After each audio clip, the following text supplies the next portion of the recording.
शांति अपने दो बच्चों के साथ एक छोटे से घर में रहती थी। कुछ साल पहले शांति के पति की मृत्यु हो गई, जिसके कारण उसे बहुत सी परेशानियों का सामना करना पड़ा। शांति मिट्टी के खिलौने बनाकर गली गली में बेचती थी। एक दिन उसकी बेटी महक माँ से कहती है, माँ, आज खाने में आपने क्या बनाया है? मैंने सिर्फ रोटी बनाई है, और वो भी अचार के साथ।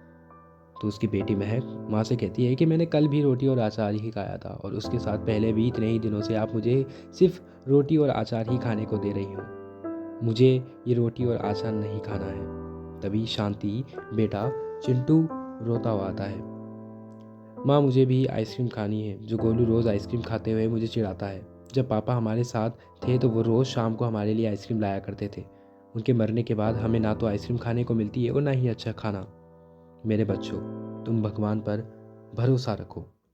कुछ दिनों में सब कुछ ठीक हो जाएगा। ऐसा शांति अपने दोनों बच्चों को कहती है, क्योंकि वो उनको उदास देखना बिल्कुल भी नहीं चाहती। उनके बच्चे यह अभी बात समझ नहीं सकते, क्योंकि वह अभी उम्र में काफ़ी छोटे थे। इसलिए उनकी माँ उन्हें बहुत समझाती थी। एक दिन शांति ने पूरे बाजार में दोपहर तक घूमा अपना टोकरा लेकर, लेकिन उसका एक भी खिलौना वहाँ पर नहीं बिका। तो वह तालाब के किनारे उदास बैठी रहती। हे भगवान, मैं क्या करूँ? उसके जाने से कितना कुछ बदल गया है। उसका मतलब शांति का पति।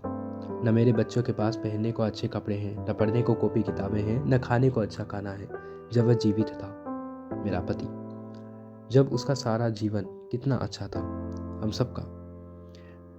पर अब शांति तालाब के किनारे बैठी हुई अपना दुखड़ा रो रही थी। तभी एक बूढ़ी औरत उसके पास आती है और उसे कहती है, शांति बेटी, मैं बहुत दिनों से भूखी हूँ, कुछ खाने को मिलेगा? क्यों नहीं अम्मा, तुम्हें ज़रूर मिलेगा। शांति टोकरी में से रुमाल हटाती है और अचार और रोटी निकालती है और बूढ़ी औरत को दे देती है। वाह, आज मुझे मूली और अचार खाने को मज़ा आया। बेटी, तुम्हारे पास एक भी मूली थी और तुमने मुझे वह दे दी। अम्मा, मुझे भूख रहने की आदत नहीं है। बेटी, तुमने खुद खाना ना खाकर मुझे जैसे बूढ़ी औरत का पेट भरा है, इसलिए जो भी चाहिए तुम मुझे बताओ, मैं तुम्हें वो दूंगी। मैं तुम्हारे लिए ज़रूर लाऊंगी। नहीं अम्मा, मुझे कुछ नहीं चाहिए। मैंने तुम्हारी सारी बातें सुन ली है, इसलिए मैं तुम्हें कुछ दे रही हूँ, जिससे तुम्हारे बच्चों को और उनकी ज़रूरत सारी चीज़ें पूरी हो जाएगी। खाना, कपड़ा और पढ़ाई। इतना कहकर बुढ़िया अपनी आंखें बंद कर लेती है और मन में कोई मंत्र गुनगुनाती है। मंत्र गुनगुनाकर वो अपनी आंखें खोलती है। बेटी, आज आधी रात को तुम्हारे घर जादुई फ्रिज आएगा। अब तुम अपने बच्चों को आइसक्रीम के साथ साथ बाकी सब भी खिला सकोगी। इतना कहकर बुढ़िया वहाँ से गायब हो जाती है शांति के सामने से। और फिर शांति कहती है, हे भगवान, ये अम्मा गायब हो गई, पर क्या उनकी कही बात सच हो सकती है? और तभी शांति घर जाती है तो चिंटू शांति को आइसक्रीम के लिए जिद करने के लिए कहता है, माँ, मुझे पता था कि तुम हमारे लिए रोज़ ऐसे ही बनाती हो खाना। मैंने देखा है कि तुम आज भी आइसक्रीम नहीं लाई और कल भी नहीं लाई थी। बच्चों को सुलाने के बाद तुम आइसक्रीम ज़रूर खिलाओगी। शांति सोचने लगती है कि क्या वो अम्मा ने जो कहा था, क्या वो सच होगा? क्या सच में जादू जैसी कोई चीज़ होती है? ये सब सोचते हुए शांति के होश उड़ जाते हैं। सुबह जल्दी जब शांति उठकर देखती है तो वह अपने कमरे में फ्रिज देखकर वो सच में चौंक जाती है। वो उसे खोलती है और उसमें से कई तरह के खाने के सामान रखे हुए देखती है। तभी शांति के दोनों बच्चे नींद से जाग जाते हैं और फ्रिज देखकर बहुत खुश हो जाते हैं। और तभी चिंटू माँ को कहता है कि मैंने तुमसे आइसक्रीम मांगी और तुम मेरे लिए पूरा फ्रिज ही ले आई।